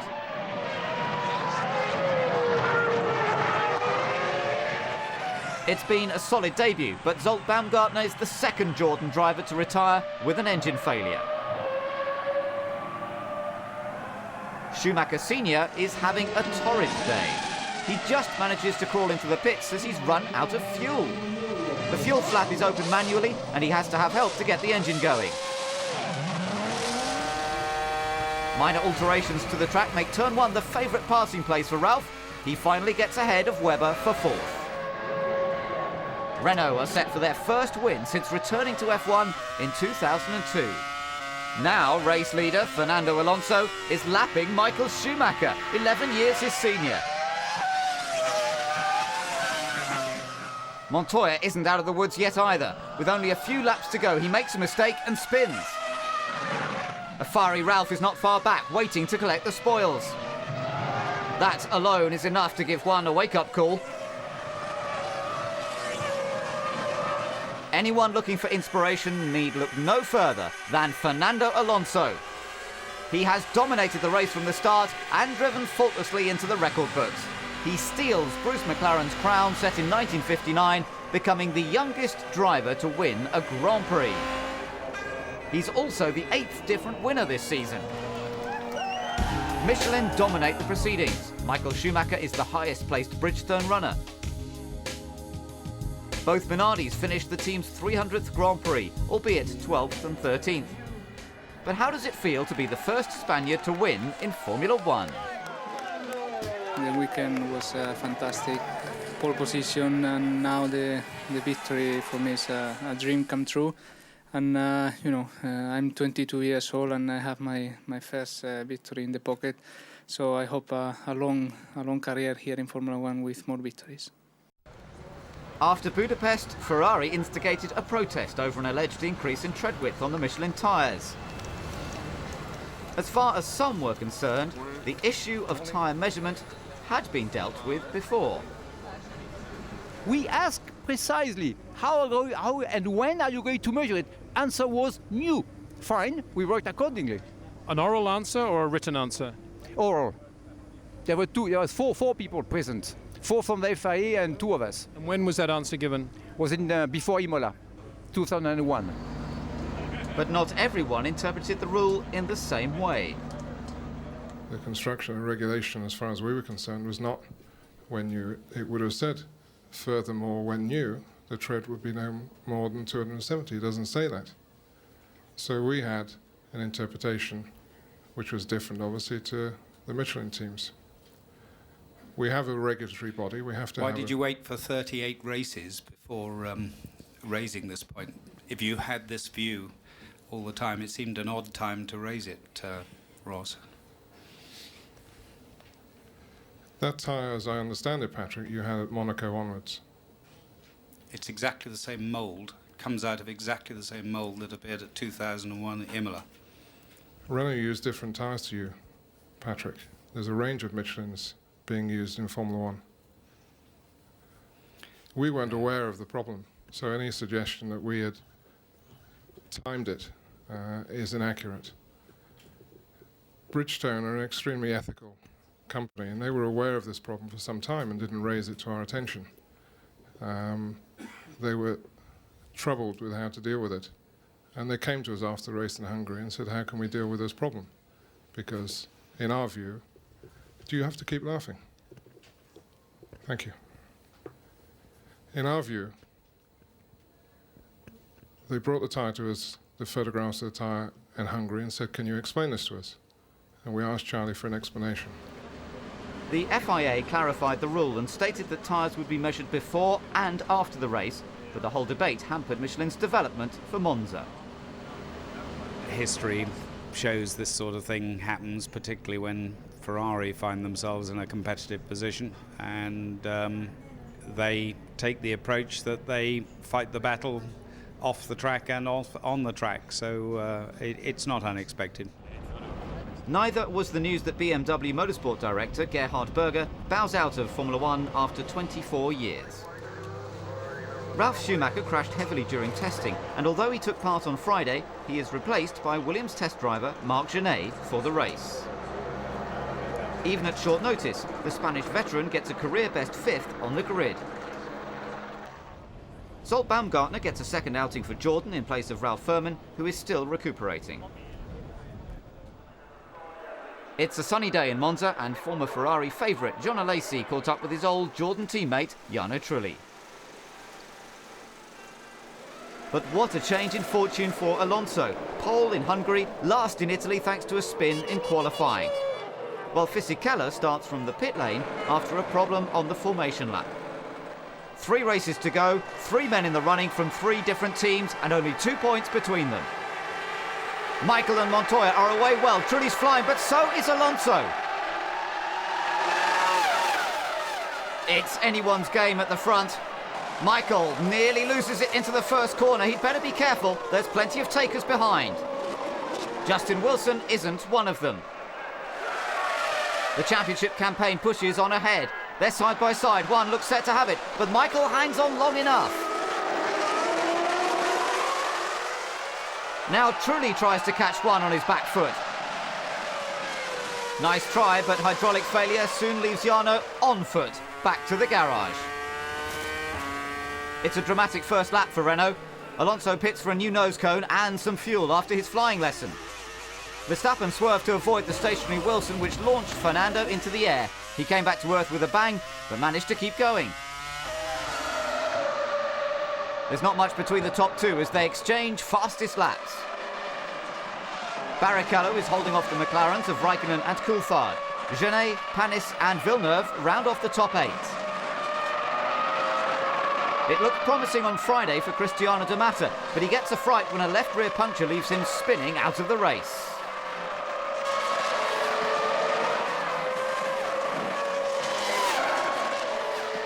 Ferrari look to have matters under control. Michael is calling the shots at the front. And now Barrichello and Raikkonen are setting fastest laps. Alonso's got more fuel on board, but he's getting a bit light on aerodynamic parts. After the first pit stops, Montoya has the upper hand. His second set of tyres are really working well. He's been really Schumacher in at a steady rate, and as the second round of stops approach, only a second separates them. Ferrari can breathe a sigh of relief when Montoya makes his pit stop before their top man. It will be difficult for him to close the deficit on a full tank of fuel.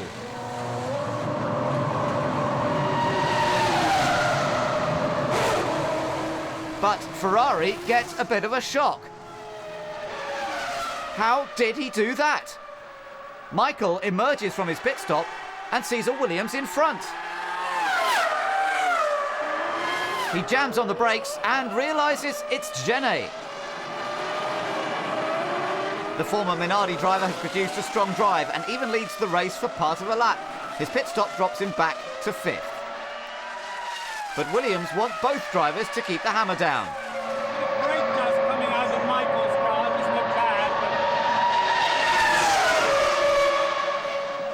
The battle between Schumacher and Montoya resumes at full throttle, but gets decided pretty quickly. The unmistakable presence of a bright red Ferrari in the mirrors certainly lets back markers know who is approaching. Montoya does not have the same advantage and loses time lapping the Sauber of Heinz-Harald Frentzen. Even Flavio Briatore takes issue with Frentzen's unwillingness to allow Montoya through. Sauber stopping Montoya, yes. He's disgusting. Yeah. Really, you could see that. He lost it. But Juan keeps calm for now. Will things ever go right for Coulthard? He's been struggling with balance for most of the race. Now a loss of fuel pressure cuts short his afternoon. Montoya has played it safe and settled for second, so Michael eases off, but they still ensure another record is broken. At an average speed of 247 kilometers per hour, this is the fastest Grand Prix win ever.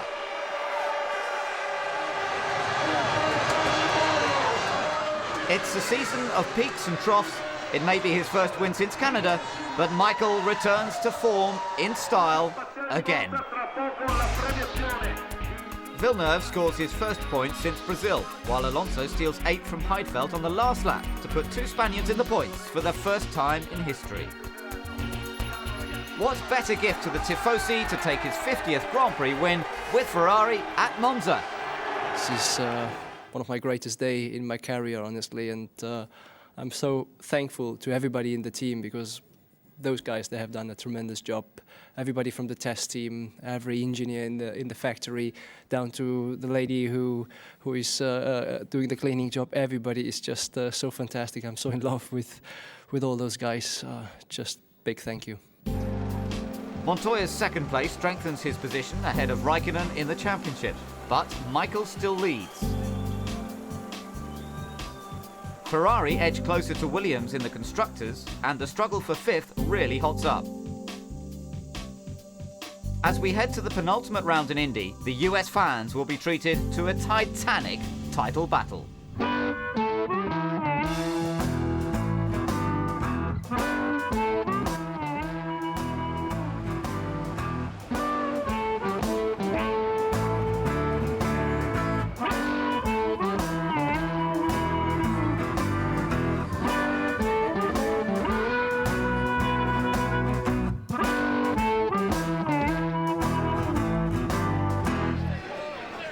For the first time since 1986, there's a three-way battle for the title and only 2 races to go.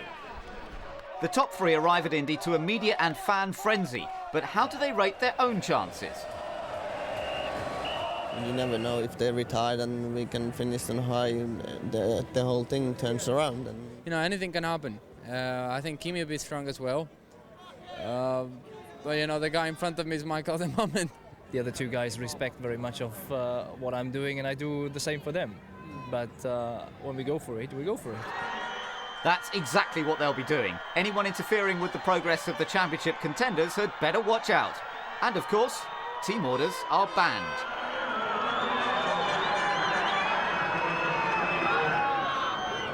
The top men in Formula 1 are all smiles on Sunday morning, but as the weather keeps changing, it could be very different later on.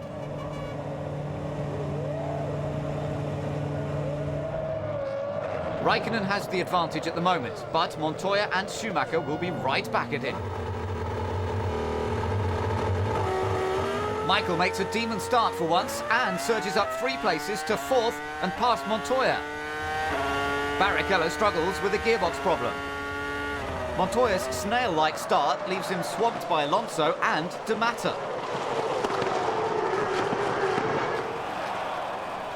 At the end of the lap, Raikkonen leads Panis, Ralph, Michael and Barrichello, but Coulthard's on the prowl and leaves Rubens to fend off Montoya.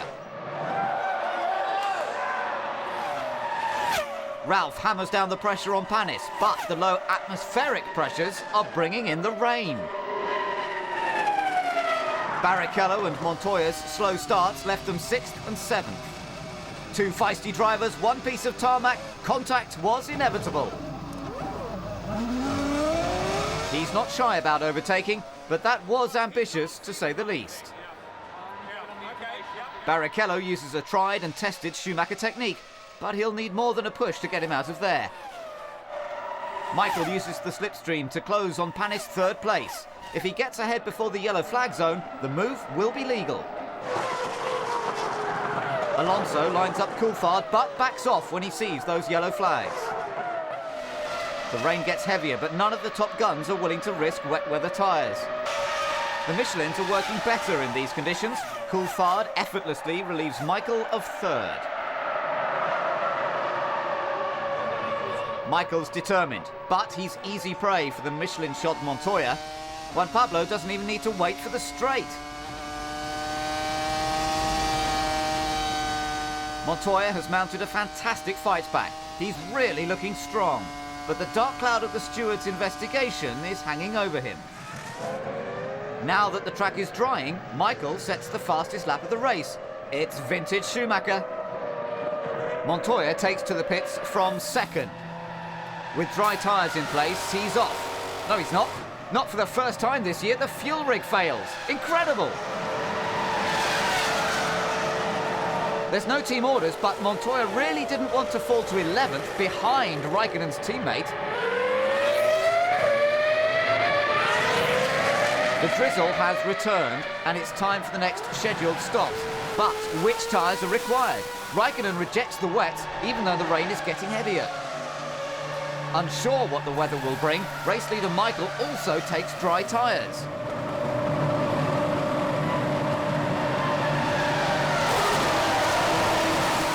But now the rain is getting worse. Cars are sliding all over the place. In the space of 1 lap, the conditions deteriorate. What tactic now? Raikkonen and Ralph stay out.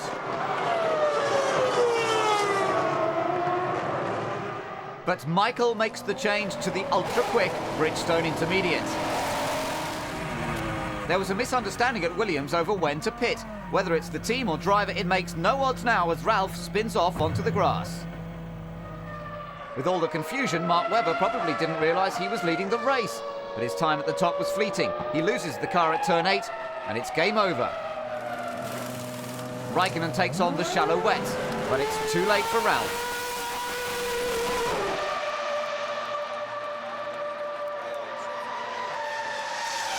Williams had it all to play for. Now it's all gone disastrously wrong. The stewards make a potentially championship-excluding decision and give Montoya a drive-through penalty for his accident with Barrichello. He needs to change his tyres, but he will have to struggle for one more lap.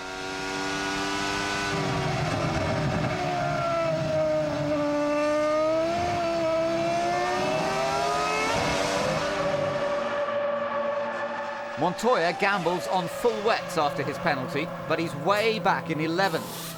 Coulthard has taken a huge risk in the other extreme and stayed out on dry tyres. Late scheduled stops allow Button and Frentzen to take on Bridgestone intermediates, and now they head the field. Frentzen slowed Montoya in Italy. Now Juan Pablo has to keep his chin up when Frentzen laps him.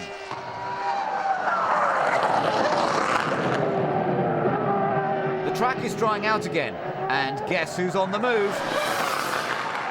Michael eases past Kimi for third and sets about lining up his next victim.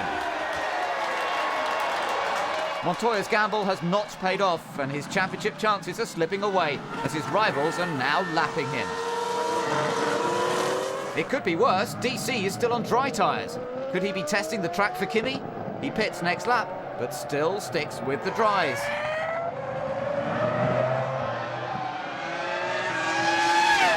He's been picking them off one by one, and now Michael hunts down compatriot Heinz-Harald Frentzen. He displaces the Sauber for second and sets off after Button.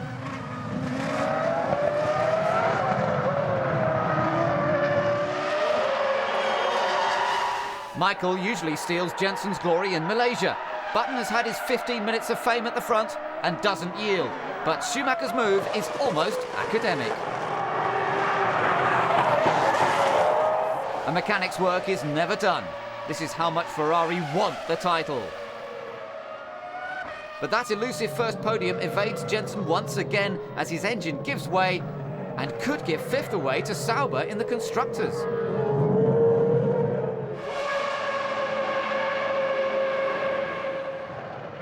Alonso has struggled to get the best from his car, but now his engine lets him down as well. Michael is the last of the title contenders to pit for dry tyres. Raikkonen hasn't put a foot wrong, but then neither has Frentzen. He's even led for one lap. He can't do much about the charging Kimi, but if he keeps his head, the final podium place is his.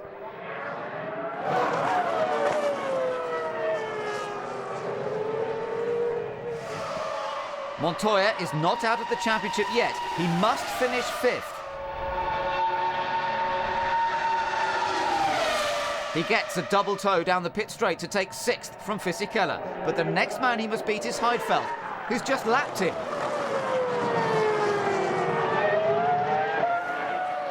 Schumacher's had it tougher this year, but back-to-back wins put him on the verge of his 6th world title.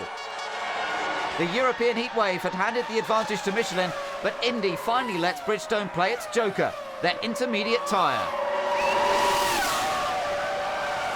Combine that with Michael Schumacher's brilliance in these conditions, and there really can be only one winner. Raikkonen is still in there, albeit 7 points behind, but Montoya has now lost any chance of winning the driver's title.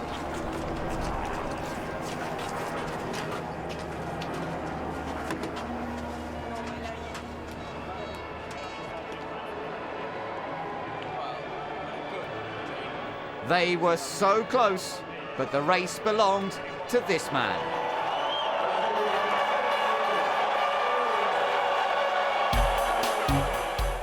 Fisichella scores his first point since his win in Brazil, while Wilson gets his first ever in Formula 1. A strong showing from Sauber sees them move from 9th to 5th in the Constructors' Championship. Ferrari know they're on the brink of another record, but it's not over yet. If Michael fails to score and Raikkonen wins, then he could become the youngest ever F1 champion.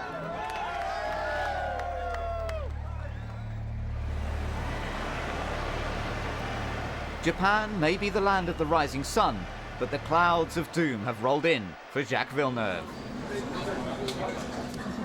At Indy, his engine expired, just like his contract was set to with BAR. He decided that he did not want to race at Suzuka, allowing the team's test driver Takuma Sato to get a practice run for next year.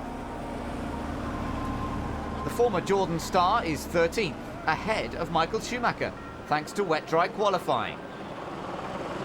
It's his worst grid position in a Ferrari. Michael has everything to lose, whilst Raikkonen has it all to gain from 7th. One man who could decide the outcome is pole sitter Rubens Barrichello. If he wins, then Schumacher is the champion. Michael will have to strain to see the lights ahead, while McLaren could be sitting pretty for a repeat of Suzuka 1998, if it all proves too much for Schumacher. Sato will not be intimidated by Michael Schumacher at his home Grand Prix. Takuma needs points for BAR to secure 5th in the Constructors, and Michael is on a mission for 1.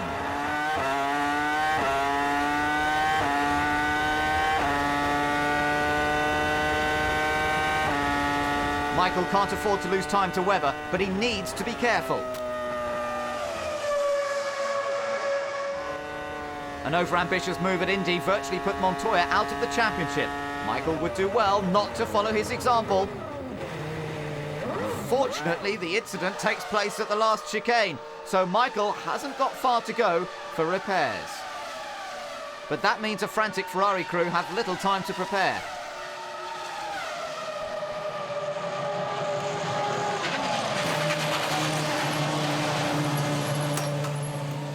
Before they can fit the new front wing, the mechanics will have to disentangle the old.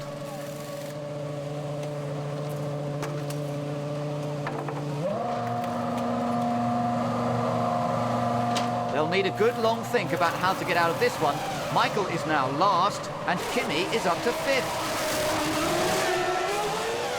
D'Amato will be impressing the Toyota bosses at their home Grand Prix, as Kimi has no answer to him at this point. This can't be happening to Montoya. It's only the 2nd reliability issue for Williams this year. But it terminates all hopes for the Constructors' Trophy. He doesn't want to coast through 130R, even if it has been modified.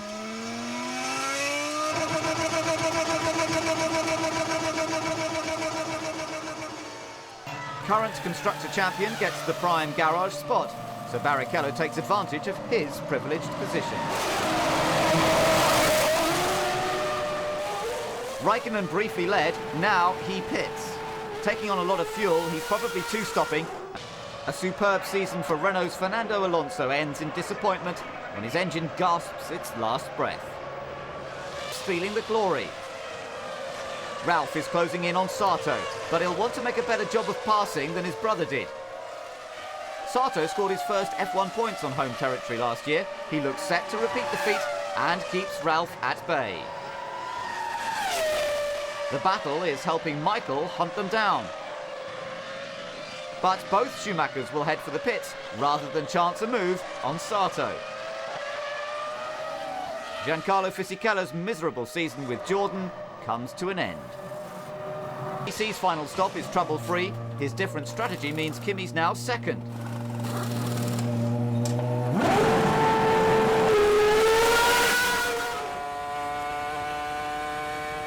Pressurised by Ralph and Raikkonen's progression, Michael makes a move on D'Amato. It doesn't go to plan and leaves Ralph with only one option. Michael has a point to gain. Barrichello's run at the front looks much easier than Michael's bid to score a point. All looks well for the moment. He's now in the required 8th place, but he wants to make sure he has a clear view of the flag if and when he gets there.